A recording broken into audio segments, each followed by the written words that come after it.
Next chapter हम करेंगे properties of parallel lines.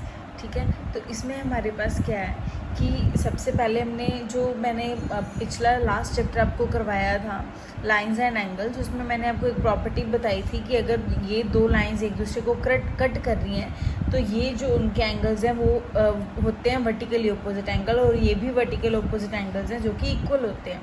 अब हम करेंगे कि पैरेलल लाइंस हैं जो, ठीक है, पैरेलल लाइंस कौन सी होती हैं, ये वाली पैरेलल लाइंस होती हैं। ठीक है, तो इनकी प्रॉपर्टीज़ हमने करना है।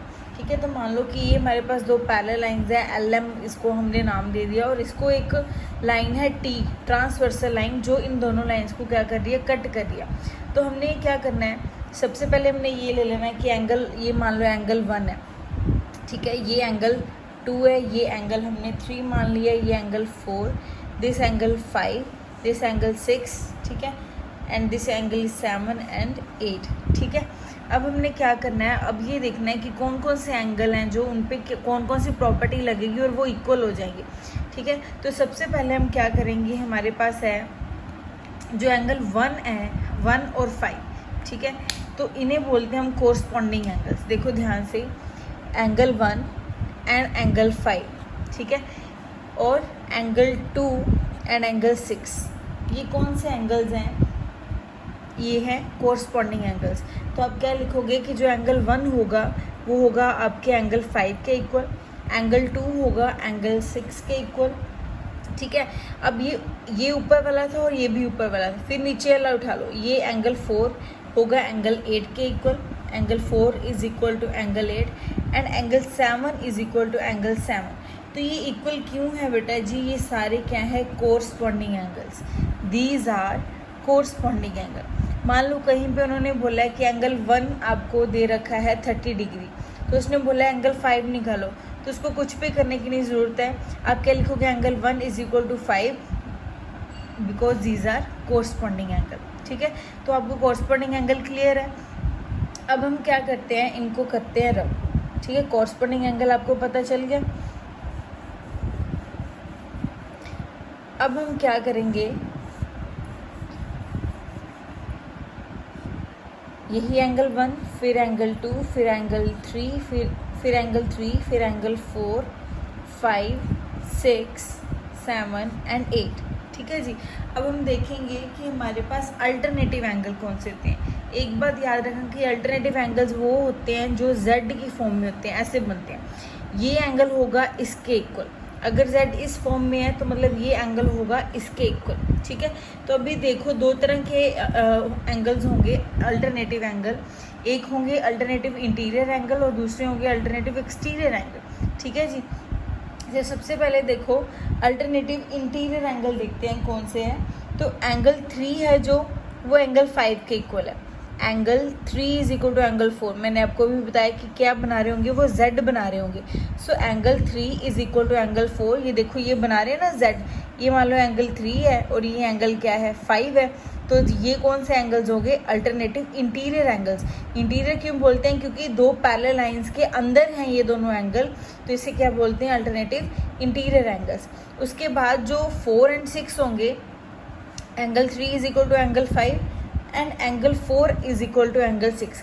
क्योंकि देखो angle 4 is equal to angle 6 क्यों होगा, क्योंकि ये भी क्या बन रहे हैं आपके पास, ये भी क्या बन रहे हैं, अल्टरनेटिव इंटीरियर एंगल्स बन रहे हैं। ठीक है, तो ये एंगल है आपके पास 4, ये एंगल है आपके पास 6, तो ये भी क्या बन रहा है, Z की फॉर्म बन रही है, Z के दोनों अंदर एंगल्स, ऐसे वाला Z बन रहा है। ठीक है, ये एंगल किसके इक्वल है, इसके इक्वल है। ठीक है जी, तो these are alternative interior angles. अब हम बात करेंगे अल्टरनेटिव एक्सटीरियर एंगल्स की, ये इंटीरियर थे, अब हम बात करेंगे अल्टरनेटिव एक्सटीरियर एंगल की। एक्सटीरियर एंगल कौन से होंगे, जो बाहर वाले हैं। देखो एंगल 2 है जो, ठीक है, वो एंगल 8 के बराबर होगा। एंगल 8 हमारा यहाँ पे था, तो एंगल 2 एंगल 8 के बराबर। अब देखो Z तो ये भी बन रहा है, ठीक है, बट अब क्या है, पहले ये दोनों पैरेलल लाइंस के अंदर थे, अब ये दोनों पैरेलल लाइंस के बाहर हैं, तो इसे बोलते हैं अल्टरनेटिव एक्सटीरियर एंगल। तो सिमिलरली हमारे पास एक और होगा, एंगल 1 होगा जो, वो एंगल 7 के इक्वल होगा, तो वो भी कौन सा एंगल है, वो भी क्या है, अल्टरनेटिव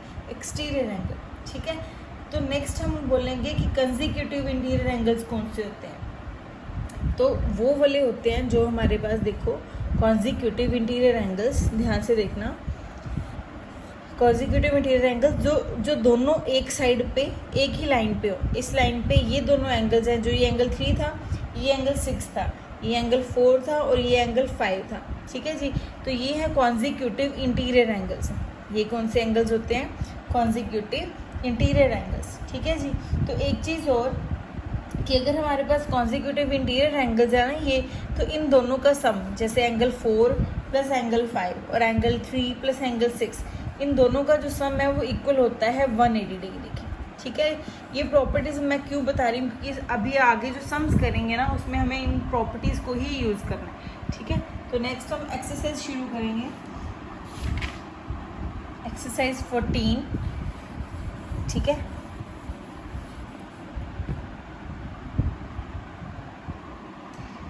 तो इसमें क्या है बेटा, फर्स्ट क्वेश्चन है, दो पैरेलल लाइंस दे रखी हैं, ये एल है, ये एम है और एक इसको ट्रांसवर्स कर ली है लाइन, ठीक है।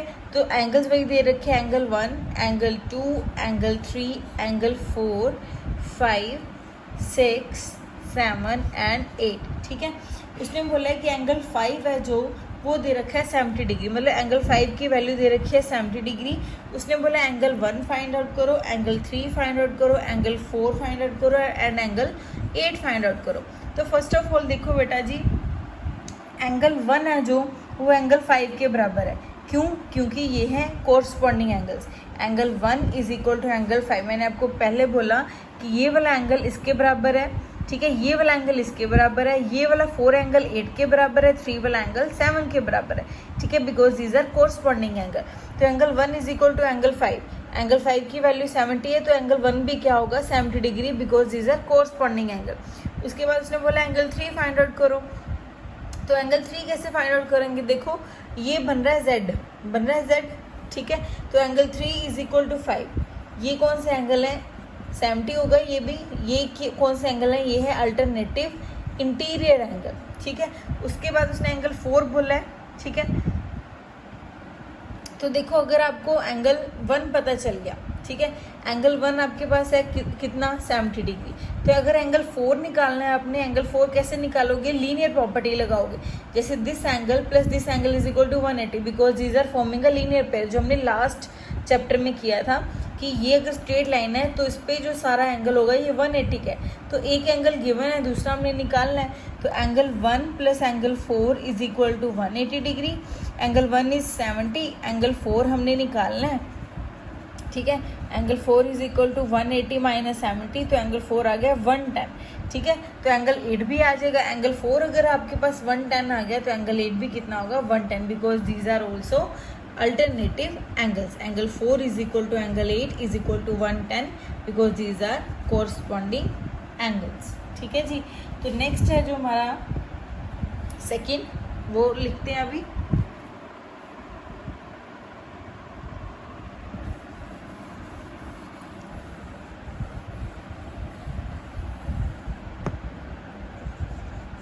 सेकेंड है जो उसने बोला है वही चीज़ कि दो लाइंस दे रखी हैं, उसको कट करने वाली एक लाइन दे रखी है।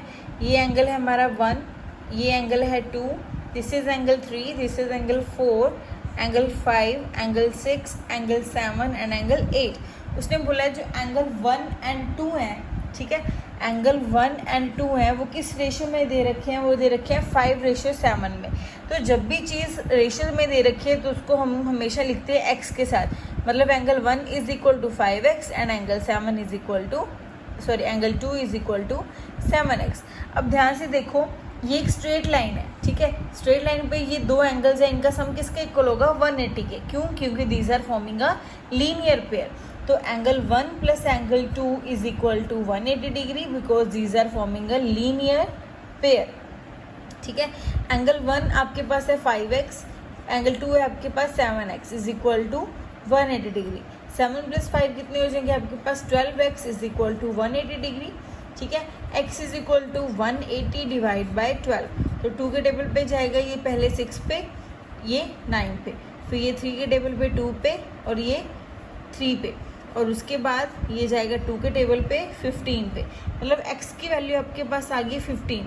ठीक है। अब x की वैल्यू आ गई तो मतलब आप एंगल 1 है जो वो आपके पास था 5x, तो उसकी वैल्यू आप निकाल सकते हो 5 इंटू 15, ठीक है। तो 15 को 5 से मल्टीप्लाई करेंगे हम 75 आ जाएगा। उसके बाद एंगल 2 निकालना है, एंगल 2 किसके इक्वल है 7x के इक्वल, तो x की वैल्यू हम पुट कर देंगे फिर यहाँ पे 15 की, 15 को क्या करेंगे हम 7 के साथ मल्टीप्लाई, ठीक है। तो वो आपके पास आ जाएगा 105। तो एंगल 2 भी आपके पास आ गया, एंगल 1 भी आपके पास आ गया। फिर उसने बोला एंगल 3 निकालो और एंगल 8 निकालो। देखो बेटा अगर आपके पास एंगल 1 आ गया, एंगल 1 आपके पास कितना आ गया 75 डिग्री, तो एंगल जो 3 है वो कितना होगा, वो भी 75 डिग्री हो जाएगा। क्यों? क्योंकि these are vertically opposite angle. फिर उसने बोला एंगल 8 निकालना है। कौन सा एंगल निकालना है? एंगल 8 निकालना है। देखो अगर एंगल 2 पता है आपको, 2 की वैल्यू कितनी आ गई आपके पास 105, तो एंगल 4 भी कितना होगा 105, because these are also vertical opposite angle. अगर एंगल 4 105 आ गया तो एंगल 8 भी कितना आ जाएगा 105। क्यों? क्योंकि दीज आर कोरस्पॉन्डिंग एंगल्स, ठीक है जी। तो ये हो गया आपका सेकेंड सम।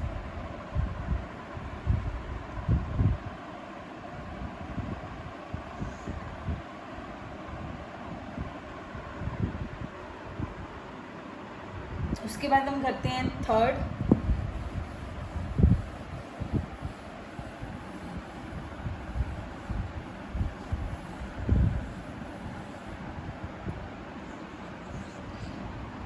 हमारे पास उसने बोला 2 पैरेलल लाइंस हैं जो हमारे पास, ठीक है। एक मान लो उसने बोला L है, दूसरी M है, ठीक है। उसको T ट्रांसवर्सल लाइन कट कर रही है। If the interior angles of the same side of T be 2x - 8 and 3x - 7, find the measure of each these angles. उसने बोला कि इसके जो इंटीरियर एंगल्स है ना, ठीक है। इंटीरियर एंगल्स कौन से होते हैं? कॉन्जिक्यूटिव इंटीरियर एंगल्स या इंटीरियर एंगल, ये वाले एंगल। उसने बोला कि ये दो एंगल्स हैं, मान लो this angle 2x - 8 and this angle is equal to 3x - 7। तो मैंने आपको भी बताया ये है इंटीरियर एंगल्स। तो इनकी प्रॉपर्टी क्या है कि इनका जो सम है, मतलब इनको जब ऐड करेंगे तो वो किसके इक्वल आएगा? वो इक्वल आएगा 180 डिग्री की। ये प्रॉपर्टी है कॉन्जिक्यूटिव इंटीरियर एंगल्स की। तो क्या करेंगे 2x - 8 plus 3x - 7 is equal to 180 degree. तो 2 + 3 कितने हो जाएंगे 5x, -8 एंड -7 आपके पास हो जाएंगे -15 इज इक्वल टू 180 डिग्री। अब -15 इस वाली साइड होके चला जाएगा +15, तो आपके पास आ जाएगा 195। तो इस साइड पे क्या है 5x, ठीक है। तो आपने क्या करना है x की वैल्यू निकालनी है, x is equal to 195 divide by 5। तो 5 के टेबल पे कट करोगे, पहले तो जाएगा ये 3 पे, तो फिर जाएगा 9 में से 15 जाएंगे, 19 में से तो 45, आई थिंक ये आ जाएगा आपके पास 39, ठीक है। 39 आ जाएगा। तो x की वैल्यू आपके पास बेटा आ गई 39।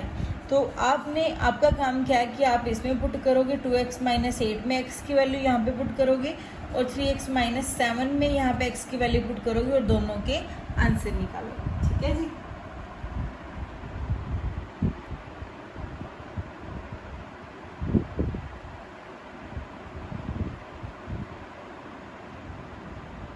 उसके बाद हम करेंगे फोर्थ।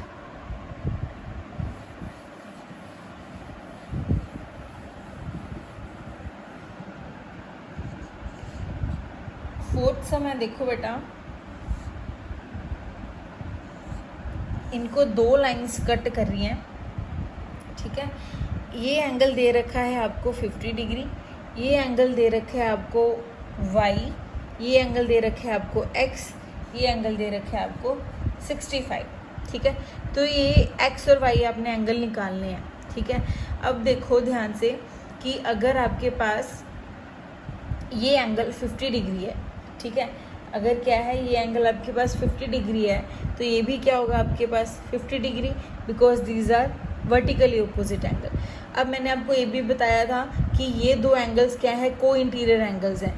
तो ये कॉन्जिक्यूटिव एंगल्स हैं जो इनका सम किसके इक्वल है, x + 50 इज इक्वल टू 180। ये बेटा मैं बार बार बोलूँगी, ये प्रॉपर्टी है।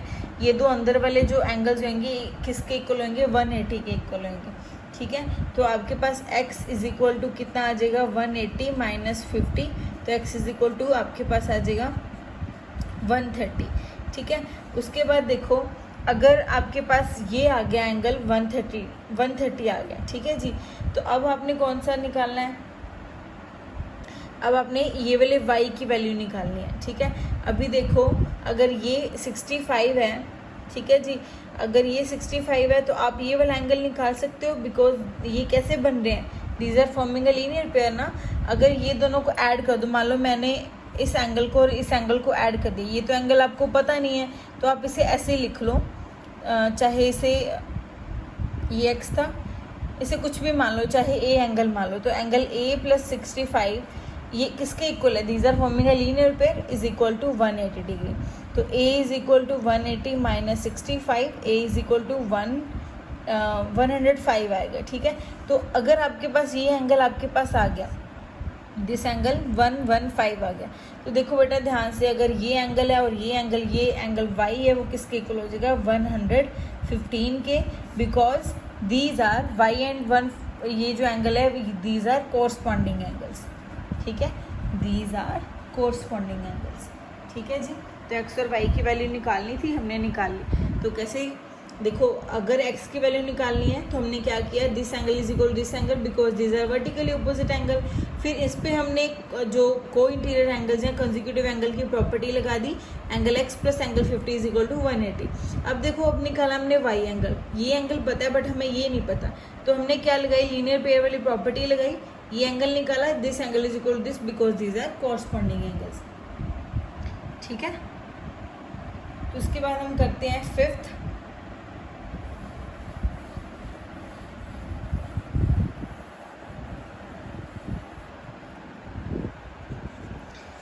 फिफ्थ है बेटा जी, उसने बोला है कि ये लाइन है आपके पास, ठीक है, और एक ये लाइन है, ओके। आपके पास है, इसने बोला है एंगल x निकालना है और एंगल y निकालना है। ये एंगल 65 दे रखा है और ये एंगल 45 दे रखा है, तो ये बहुत इजी है। ये देखो ये दो पैरेलल लाइंस बन रही है, इनको कौन सी लाइन कट कर रही है, ये ट्रांसवर्स लाइन कट कर रही है। अब ध्यान से देखना कि ये है जो, ये क्या बन रहा है, z बन रहा है, तो angle x is equal to 65 because these are alternative interior angles. And अब देखो ये वाला angle, this angle y is equal to 45, ठीक है। ये वाला एंगल इसके बराबर है, क्यों है इसके बराबर, क्योंकि ये है अल्टरनेटिव इंटीरियर एंगल्स, ठीक है। ये एंगल इसके बराबर है, ठीक है, ये भी क्या है, अल्टरनेटिव इंटीरियर एंगल्स, ठीक है जी। तो ये दोनों प्रॉपर्टीज हैं। उसके बाद हम करेंगे जो नेक्स्ट है वो नेक्स्ट वीडियोस में करेंगे, नेक्स्ट वीडियो में करेंगे 5 to 4 सम्स और करेंगे इस एक्सरसाइज के, बाकी नहीं करेंगे। आई थिंक हम करेंगे इसके बाद 6th, 7th, 12th and 13th, 4 ही सम हो रहे हैं जो इसके बाद करेंगे, बाकी सम्स हमने नहीं करने हैं इसके, ठीक है जी। उसके बाद आपके टेस्ट लेंगे, ठीक है, चैप्टर बता दूंगी मैं, आप रिवीजन करोगे, ठीक है जी।